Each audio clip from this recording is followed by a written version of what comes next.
Aujourd'hui, on va analyser le patrimoine d'un abonné qui a une gestion de ses finances quasiment exemplaire, même si des choses restent à améliorer. On passe directement sur mon écran. Du coup, on va commencer directement par lire un petit peu sa fiche. On voit qu'il a un patrimoine brut et net similaire, donc on peut imaginer qu'il n'a aucun crédit de 139 000 euros, donc à mon avis, très peu d'immobilier, voire pas du tout.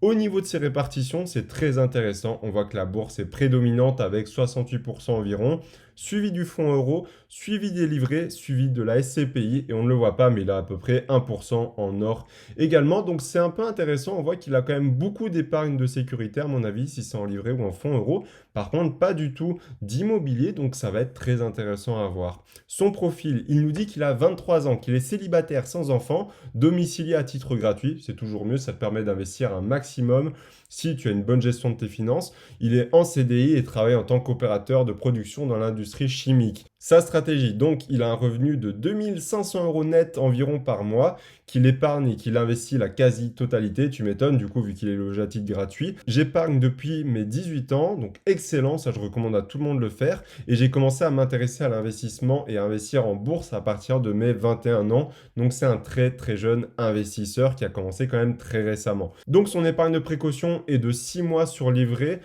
et aussi qu'une épargne de sécurité d'un an environ de 24 000 euros placés sur un fonds euro. Donc c'est très bien, il a déjà vraiment préparé en fait son matelas de sécurité au cas où qu'il a un problème pour éviter de piocher dans ses investissements. C'est un peu la métaphore que je donne souvent du roi et de son armée, c'est-à-dire qu'un roi doit toujours avoir une armée d'attaque, une armée de réserve. Pourquoi? Parce que quand il part conquérir un autre territoire avec son armée d'attaque, s'il n'a aucune armée de réserve et qu'un autre territoire vient essayer de le conquérir, il se fera prendre en 2 secondes. Alors que s'il a une armée de réserve, eh bien il pourra parer cette attaque assez facilement. C'est un peu l'image que ton armée d'attaque, c'est tes actifs qui vont aller développer ton patrimoine. Par contre, ton armée de défense, quant à elle, sera ton épargne de précaution qui sera là en cas d'imprévu, problème de voiture ou autre, etc., etc.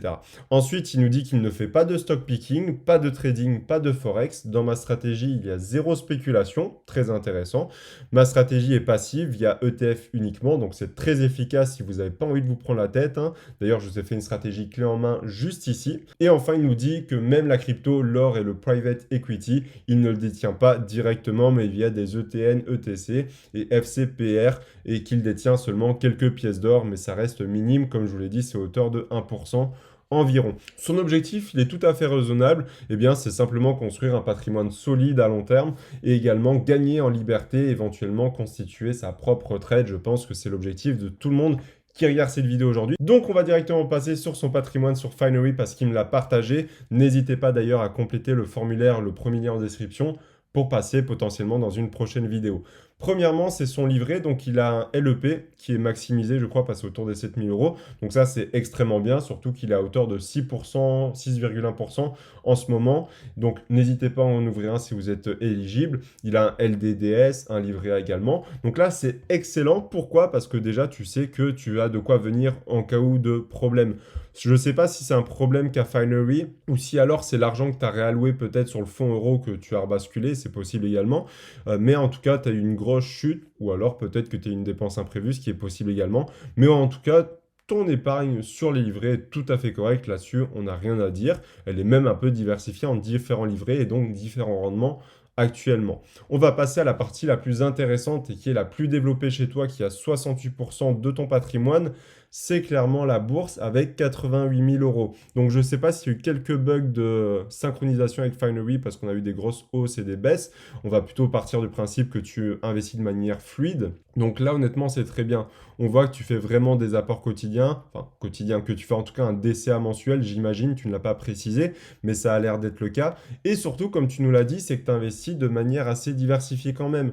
Tu as un PEA, un compte titre, tu as également du coup une assurance vie et aussi une autre assurance vie, un autre compte titre du coup chez De Giro. Enfin ça c'est les toutes petites positions qu'on prendra peut-être pas en compte. Mais comme tu nous l'as dit, tu investis massivement en ETF. Et ça reste très intéressant, avec notamment en grosse position, du coup, un ETF SP500, qui est un très très bon ETF, je trouve. Également, du coup, tu as le Amundi MSCI World. C'est intéressant parce que c'est celui qui a le moins de frais. Il faut savoir qu'on a deux Amundi World. Donc, tu as le EWLD qui a des frais de 0,45% et le CW8 qui a des frais de 0,38% si je ne dis pas de bêtises. Donc, tu as pris celui avec les frais les plus faibles et ça, c'est vraiment très bien. J'espère que tu as maximisé tous les frais sur les autres. J'ai pas pu analyser les frais de chacun. Tu as également du coup du Stock 600, de l'Emerging Market, Russell 2000, Nasdaq 100, Daily. Donc là, je crois que c'est un leverage. Donc honnêtement, pour moi, c'est une très très belle répartition au niveau du PEA, en tout cas pour commencer. On a à la fois du coup de l'SP500, on a à la fois du coup de l'Europe, également de l'Emerging Market, du Russell 2000, du Nasdaq 100 Daily x2. Par contre, là où j'ai un petit souci, c'est pourquoi en fait tu as rajouté le TF Monde alors que tu as déjà le SP500, que tu as également l'Europe et du coup les pays émergents, mais ça le compense. Donc ça, c'est pas très grave. Mais je pense que tu pourrais peut-être enlever le monde, honnêtement, si tu as le SP500 et l'Europe déjà. Parce qu'il faut savoir que c'est quasiment que réparti là-dessus, le monde, hein. Il y a très peu de Japon ou autre. Donc honnêtement, t'as peut-être pas forcément l'utilité de l'avoir, honnêtement. Après, c'est vraiment minime, c'est un tout petit détail. Et peut-être que ça fait aussi doublon en fait avec le Nasdaq 100. Il faut savoir que le SP500 et le monde, les premières positions sont Apple, Amazon, Facebook, toutes ces choses-là. C'est toutes des positions que tu vas retrouver dans le Nasdaq 100. Donc, est-ce qu'il est vraiment utile? À toi de voir. Après, tu as vraiment une toute petite position dessus qui est de 1% pour ton patrimoine, je crois. Donc, honnêtement, ça va, c'est pas très grave. Et j'imagine que si tu as pris un Nasdaq 100 en leverage x2, c'est surtout pour ajouter un peu de dynamisme. Et ça te réussit plutôt bien, on va dire, parce que tu as plus 57%. Donc honnêtement, bien joué à toi. Et si c'est quelque chose qui te correspond, il n'y a aucun souci là-dessus. Au niveau du compte titre, du coup, là, j'ai vu que tu as fait une stratégie un petit peu différente en essayant de varier un petit peu et en prenant des ETF monte qualité, momentum, etc. C'est une très bonne idée de faire ça pour un petit peu diversifier par rapport en fait à son PEA. Après, c'est peut-être un petit peu dommage également parce que je ne connais pas exactement les positions de chacune, mais j'imagine que dans le momentum, quality, etc., on va quand même avoir majoritairement en fait eh bien, les mêmes positions que dans ton SP500.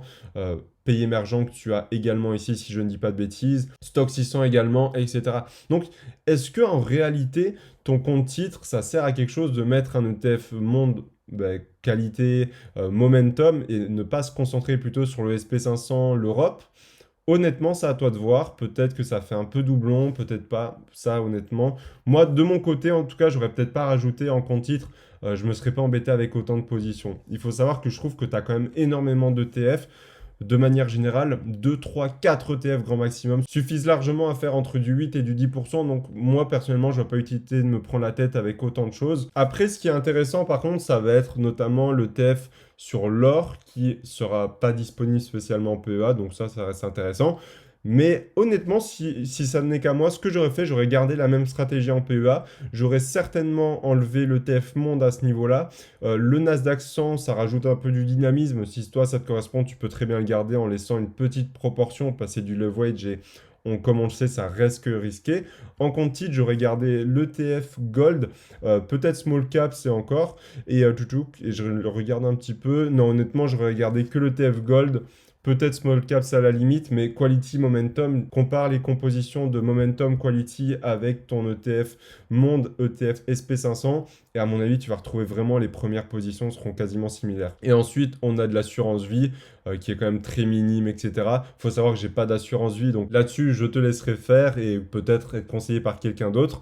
Mais en tout cas, ça a l'air quand même très bien diversifié. Puis, tu es dans le vert, donc c'est vraiment ce qui compte à la fin. Au niveau du coup de l'exposition sectorielle, ça c'est intéressant parce que tu ne dépasses pas 25% par secteur. Et ça, je le recommande vivement. Et là, on le voit très bien, ton plus gros secteur, qu'on ne sait pas c'est quoi, inconnu apparemment, c'est 22%. Ensuite, en termes d'exposition géographique, là, c'est encore une fois excellent parce que tu n'es pas réparti uniquement en Amérique du Nord, qui peut être le cas de certaines personnes.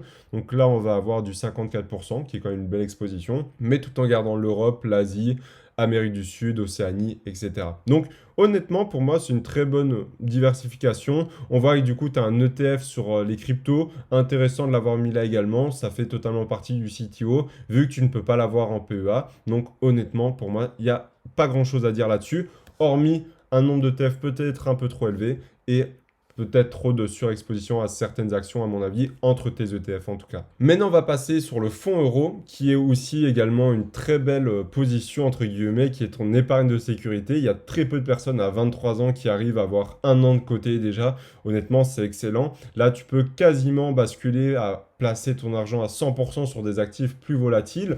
Concrètement, tu n'es plus obligé de renforcer ton épargne de sécurité, elle est vraiment présente, hormis si tu veux préparer un apport immobilier, mais on en reviendra juste après. Mais là, honnêtement, il n'y a rien à dire. Tu fais certainement partie de 5 ou 1% même des Français qui ont un an d'avance sur leur livret. Donc là, bravo à toi. C'est très très joli à voir.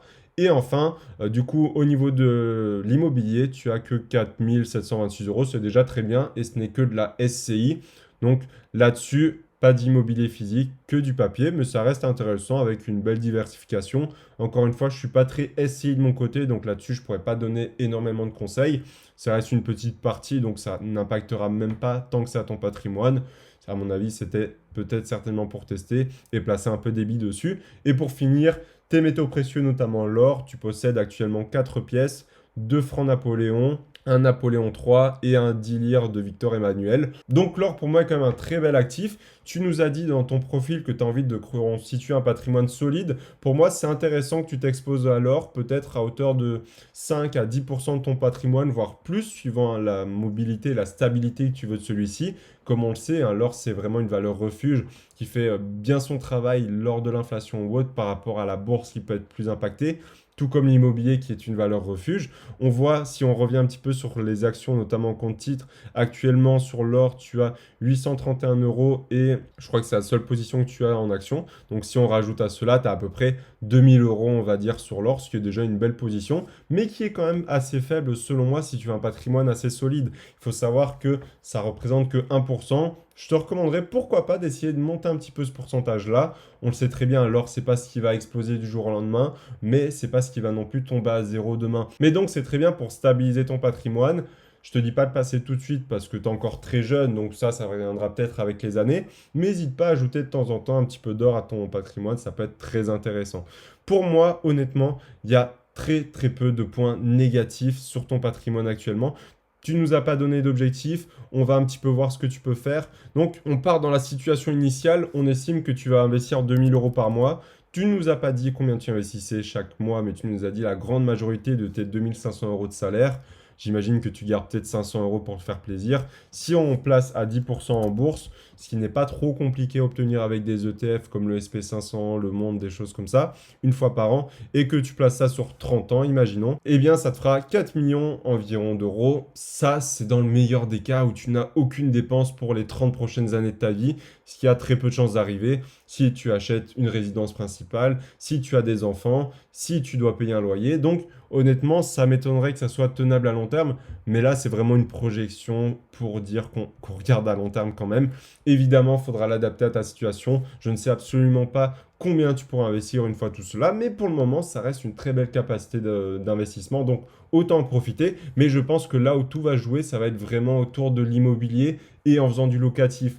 Je ne sais pas si c'est une solution que tu as pris en compte, que tu aimerais faire, mais crois-moi, ça peut être très intéressant. Si on voit aujourd'hui, tu as un salaire de 2500 euros, tu as 23 ans actuellement, tu n'as pas de revenus locatifs ou d'autres revenus, on va mettre afficher ta capacité d'emprunt et elle est de 145 000 euros sur un emprunt de 20 ans. Si aujourd'hui tu mets sur 25 ans, ce qui est largement possible à ton âge, tu vas avoir 165 000 euros environ. Donc concrètement, tu vas plus que doubler ton patrimoine qui est actuellement de 139 000 euros.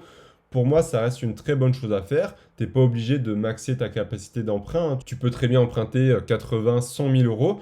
Mais pour moi, ça peut être intéressant de te pencher sur la question. Certes, les taux d'intérêt sont assez élevés en ce moment, mais j'ai envie de dire, il faut quand même en profiter. Tu as ce levier-là qui est à ta disposition. En plus de cela, comme on a vu, tu as un livret qui est à 13 000 euros. On va pas se mentir, rien que le fonds euro pourrait te servir d'épargne de sécurité. Comme tu nous as dit, tu as à peu près un an dessus. Donc, tu n'as pas besoin de rajouter spécialement. Donc, tu as un livret avec 13 000 euros qui n'est pas forcément l'épargne de sécurité que tu as déjà en fonds euro. Donc, pourquoi ne pas même utiliser cet argent-là en apport immobilier? Parfois, tu peux même emprunter sans aucun apport, ce qui est tout à fait possible.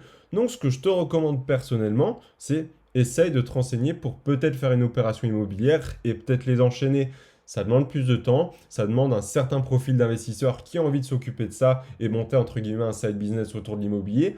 Mais si honnêtement tu en as envie, n'hésite pas, renseigne-toi, forme-toi et tu pourras très facilement en quelques mois doubler en fait ton patrimoine. Ça sera du patrimoine brut à ce moment-là, mais autant en profiter. Tu as ce levier-là qui est à ta disposition. Pourquoi ne pas le faire?